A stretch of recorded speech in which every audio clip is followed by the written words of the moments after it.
అన్నగారు పది నేను గతంలో ఒక వీడియో చేశాను. ఇక్కడ మొండిగేటు డొంక నుంచి వచ్చే బైపాస్ కింద నుంచి వెళ్ళాలి. ఇక్కడ తూములు ఉండటం వల్ల ఏంటంటే నీళ్లు పూర్తి స్థాయిలో లాగలేక చాలా చుట్టూతా మొత్తం కూడా అన్నిటి పొలాలు ఇవన్నీ కూడా ఏంటంటే ఒక సముద్రాన్ని తలపించే విధంగా ఉన్నాయి. ఈ గతంలో కూడా నేను 2 సంవత్సరాల క్రితం ఈ ప్రాంతం నుంచి ఒక వీడియో చేయడం జరిగింది. ఈ ప్రాంతంలో ప్రభుత్వం కనుక ఇక్కడ ఉన్నటువంటి తూములు తీసేసి ఇక్కడ ఒక కానా కట్టినట్టయితే నీటి ఊరవడి బాగా ఎక్కువగా వెళ్ళిపోవడానికి అవకాశం ఉండిద్ది. సో దానివల్ల ఏంటంటే ఇక్కడ పొలాలన్నీ కూడా ముంపు గురి కాకుండా ఉంటాయి. అదేవిధంగా ఈ పొలాలు ముంపుకి గురైన తర్వాత అక్కడ ఉన్నటువంటి బాలాజీ నగర్లోని 8వ వార్డు, అట్లాగే 4వ వార్డు, 3వ వార్డు, 9వ వార్డు అవి కూడా ముంపుకి గురవుతూ ఉన్నాయి. వీటన్నిటికీ ప్రధాన కారణం ఏంటంటే ఇక్కడ ఉన్నటువంటి కల్వర్టు కట్టకపోవడమే. దీని మీద కంపల్సరీగా కూడా ప్రభుత్వం చర్యలు తీసుకోవాలని చెప్పేసి కోరుకుంటున్నాం.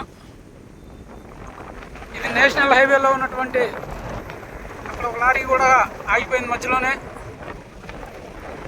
నేషనల్ హైవే నుంచి కూడా వాటర్ వెళ్తూ ఉన్నాయి. అందరూ కూడా చాలా ఇబ్బంది పడుతున్నారు.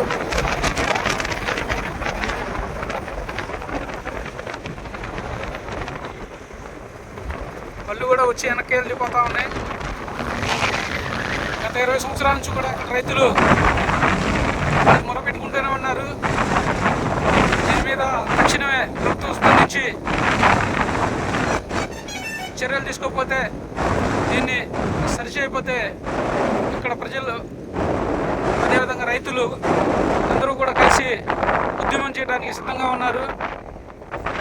ఆ పరిస్థితి తెచ్చుకోవద్దని చెప్పేసి ఇప్పుడు మేము తెలియజేస్తా ఉన్నాం. పాతగుంటూరు అంటే నిర్లక్ష్యానికి గురవుతుంది. గత 40 సంవత్సరాల నుంచి నిర్లక్ష్యంలో భాగంగానే ఈరోజు ఉన్నటువంటి ఈ ముంపు. దీని మీద వెంటనే అధికారులు కొద్దిగా మా యందు దయ ఉంచి ఈ ప్రాంతాన్ని ఇక్కడ ఉన్నటువంటి డ్రైన్లు ఏదైతే ఉన్నాయో వాటన్నిటిని తూములు తీసేసి కానాలు పెట్టి నీళ్లు, వర్షం పడిన నీళ్లు పండలేకపోయే విధంగా చర్యలు తీసుకుంటారని చెప్పి తెలియజేసుకుంటా ఉన్నా. చూస్తే ఇక్కడ ఇవన్నీ కూడా గడ్డి చేలు, కానీ చూస్తానికి ఏంటంటే ఒక నదిలాగా సముద్రంలాగా ఉంది. కాదు, ఇవన్నీ కూడా గడ్డి చేలు. ఇప్పుడు చేలో దిగాలంటే 5 అడుగుల మేర నీళ్లు వచ్చున్నాయి. 5 అడుగుల మేర నీళ్లు వచ్చిన తర్వాతే ఇక్కడ బైపాస్లోకి నీళ్లు రావడం కూడా జరిగింది. బైపాస్లో ఉన్నటువంటి చూస్తూ ఉన్నారు, పైనుంచి కూడా నీరు పడుతూ ఉంది.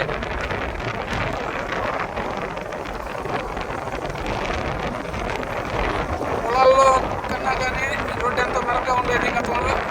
ఈరోజు చూస్తే చేలు మొత్తం కూడా మునిగిపోయి ఉన్నాయి. ఇక్కడ ఉన్నటువంటి గడ్డి చేలు మొత్తం కూడా, అట్లాగే అటువైపు ఉన్నటువంటి మెట్ట చేలు, కొంతమంది పత్తి అలాగే మొక్కజొన్న ఇవన్నీ పండిస్తూ ఉంటారు.